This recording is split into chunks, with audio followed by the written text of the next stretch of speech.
Bon, voilà la bête. Donc, une HC Maker 7 que j'ai acheté sur Cdiscount, 250 et quelques, ouais 259 je crois. Livré en 3 jours du coup parce que je l'ai commandé vendredi la semaine dernière et là on est mercredi soir. Donc c'est relativement bien emballé. Tiens. Hop. Ah, faites attention, machin, bidule, ok on s'en fout.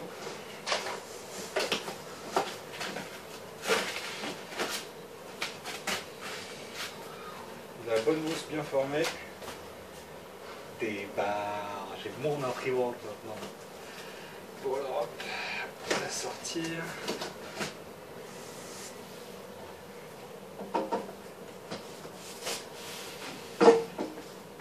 Voilà. On va sortir. Qu'est-ce qu'il y a d'autre? Un étage de mousse supplémentaire. Pareil, bien foutu. Ouais, on s'occupera de tout ça. Donc, la partie supérieure.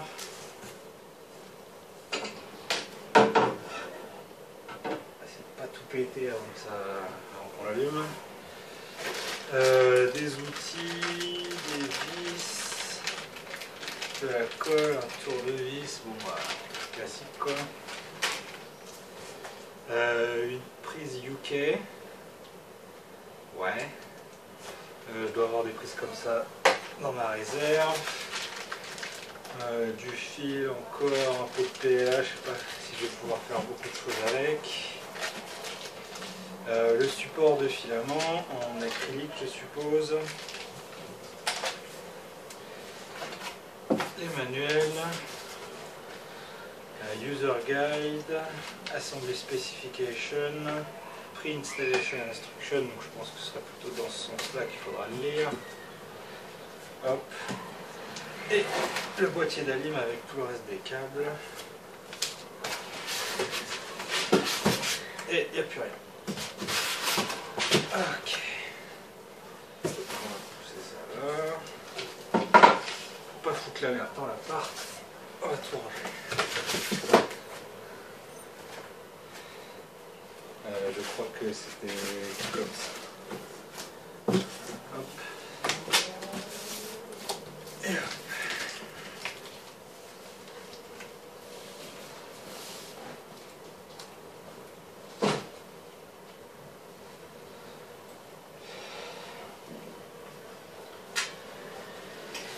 Donc la lime est déjà sur 220, ça c'est une bonne chose.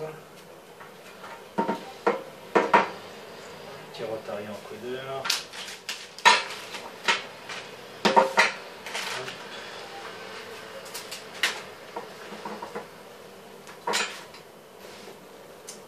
Et je vais trouver un petit câble.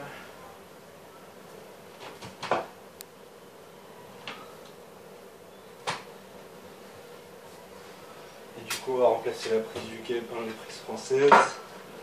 Hop, ça servira si je pars en vacances.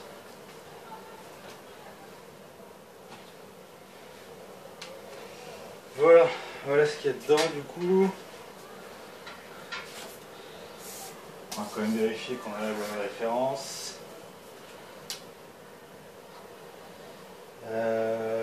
J'ai même plus que 310, j'ai 315 en réalité sur les deux dimensions. Donc ça semble pas mal pour le coup.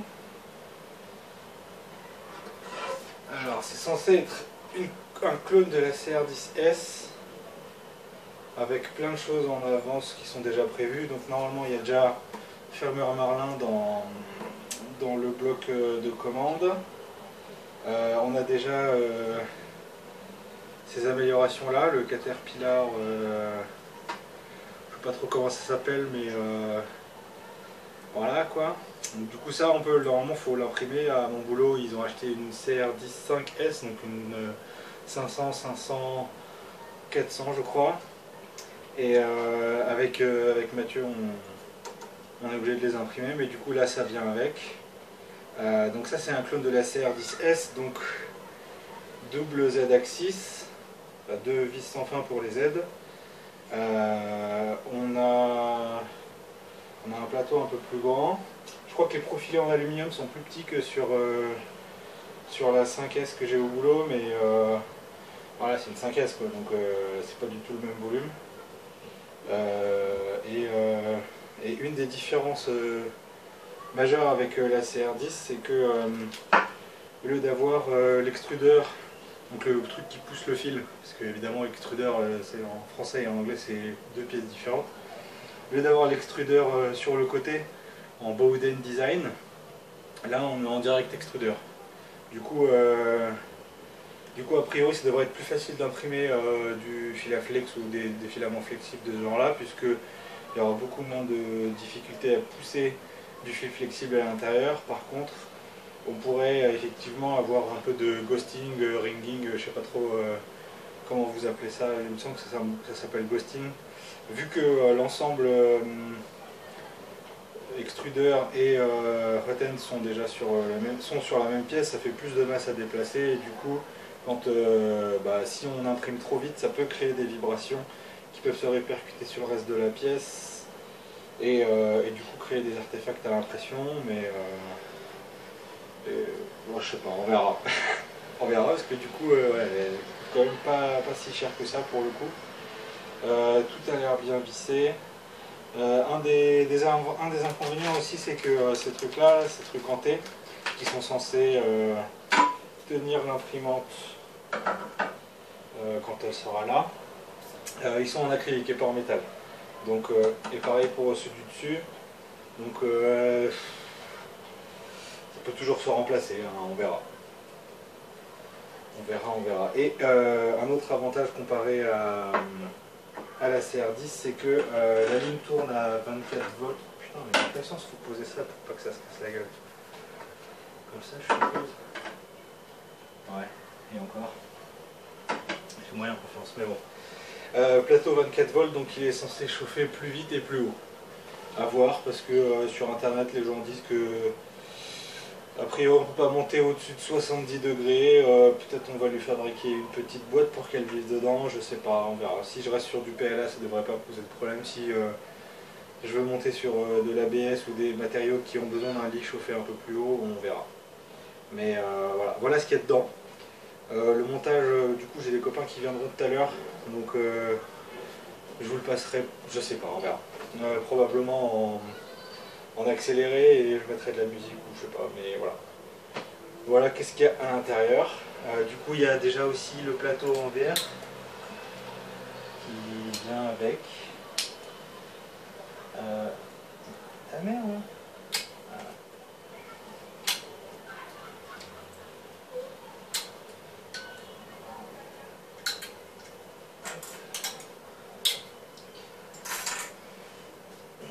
Une plaque de verre qui vient avec. Les bords sont lisses. On ne devrait pas se blesser avec. Et puis bon bah, je sais pas si on peut l'estimer là à quel point c'est plat, mais bon.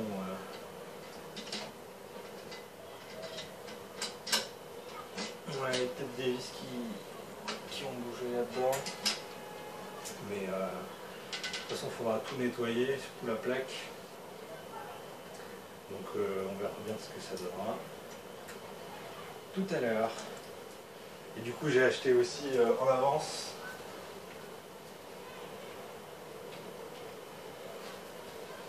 du Blue Panther Tape. Les trucs que j'avais déjà grâce à ma cigarette électronique, c'est des pinces, side flush cutters pour adapter au métal. Ça c'est pour ça peut servir, mais c'est moins, c'est pas terrible pour des trucs trop durs. Et voilà, du coup à tout à l'heure.